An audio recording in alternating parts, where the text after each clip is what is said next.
You're playing touch butt with that dork in the park. Alexander Rakis is getting ready for his October 26th fight against Magomed Ankalaev in Abu Dhabi. Alexander posted him hit pads, and the fighter never looked bigger and faster.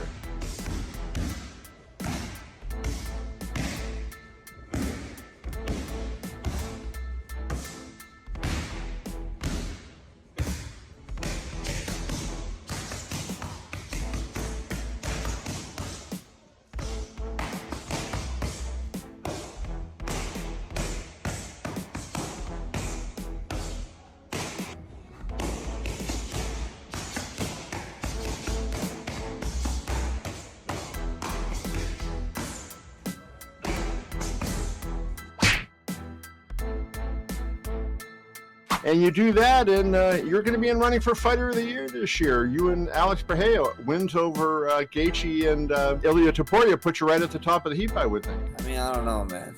I don't know if they'll do that. The way Alex took fights, I mean, the fastest guy to defend his title, right? With 3 title defenses, that's a hard man to beat. I mean, every time I'm in the talks for it, somebody's having a crazy ass year, and I think Alex Pereira got that win in the bag already. Francis Ngannu just had his final face-off with Renan Ferreira. The 2 heavyweights are fighting this Saturday in Riyadh, Saudi Arabia, for the heavyweight belt in the PFL.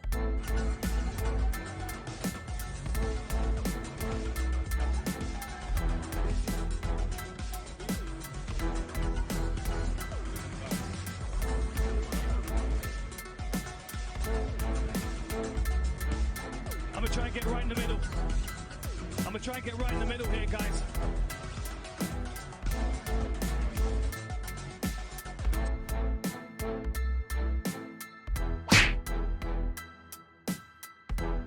Light heavyweight champion Alex Pereira is known for training with a lot of different fighters, but the most unexpected one so far is training with female UFC fighter and 2-time Olympic champion Kayla Harrison. Do not let him touch you here. Don't let him touch you, or do let him? Don't. Open your knees there. Give your knees there. Yeah. See that?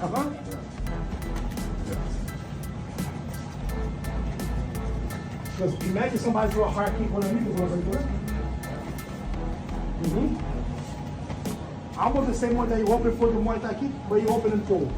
Yes. So, what about it? One. No. No. What about the 2. Vai, não, vai. 1, 2, 3. Isso. Agora vai, tá vendo? Ah, depois vai É ter igual o esquerda. chute alto que você faz pisando pra frente, entendeu? Tu dá aquele passinho. Ah. Pé esquerdo. Take me this way. Take me this, yeah. Aí, ó. Passo esquerdo, passo direito. Aí é só levar, velho. It's easy for him to run because it's just like the high speed. Yeah.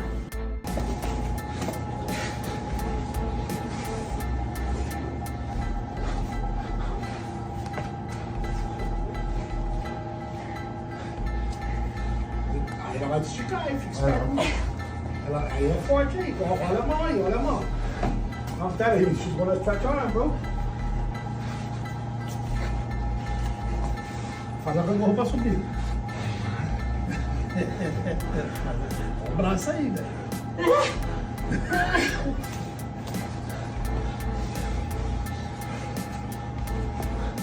See, Kayla, they don't understand that my guy has Superman top level. Vai pegar, vai pegar. Ah! Vamos lá, I was hoping today was going to be the day. God damn. 20 pounds later, I would have had him. Agora, se tivesse 20 libras menos, deve ter perdido. Oh, shit. Ela tá segurando um kimono aí. She's holding the gift. I take my time here, you know, and I wait for them to come up a little bit. Ela espera um pouquinho, aí até depois ela começar a subir, ela vai. Ai, conta. Mais um. 2 pontos. Mais um. Vou jogar mais. For lots of points, He said throw it more this time. Let's se for do nível dele, tá full. igual. Assim? Ou pega o bateu de costas, já era. I don't want to hurt the little guy. Falou que não quer machucar você. Vamos, ó. Trabalho.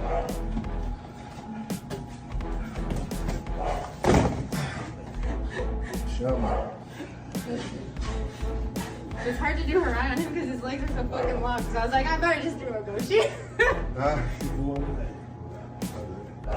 Porque vai, porque foi já era.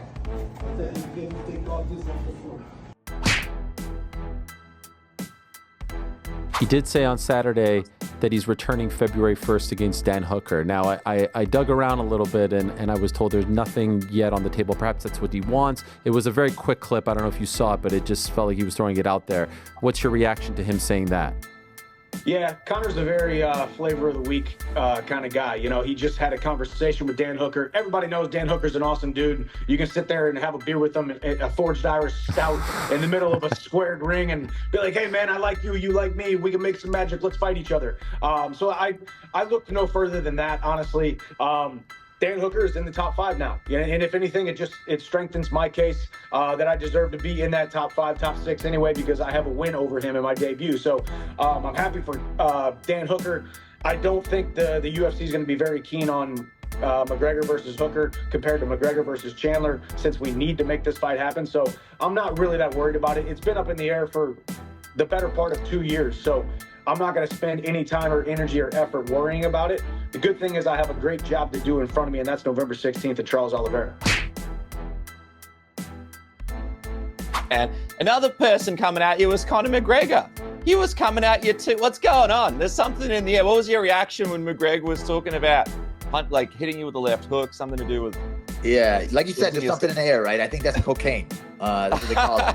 This guy is always high or drunk. And the only way that he's gonna imagine that beating me is if he's high or drunk. There's nothing that'll ever happen. He won't be coming back to 170. He won't be coming back to fighting, I don't think. He needs to go back to rehab. And like I said, if you need a ride there, I'll help him out. I'll give him an Uber there. But yeah, somebody needs to help this guy. He's not gonna be fighting anytime soon. Since Merab Dvalishvili became UFC champion, the fan favorite fight to make was against Umar Nurmagomedov. Even after winning the belt, Joe Rogan asked Merab if he would take on Umar, to which he replied, Next in line to defend your belt, most likely is Umar Nurmagomedov. Give us your thoughts on that matchup. And I love Dana White, whatever he wants, I want to talk to him like I respect him. I always see him. We have of course, a great relationship, but I don't know him close. Now I'm champion. I want to be like close. Like I want to know me more better in my person. I'm normal guy. Seemed like Merab had no intentions on fighting Umar, and this was made obvious yesterday when the UFC announced Umar will be fighting Song Yadong in a main event in Tampa, Florida on December 14th. Fans were upset and took to X to express their feelings.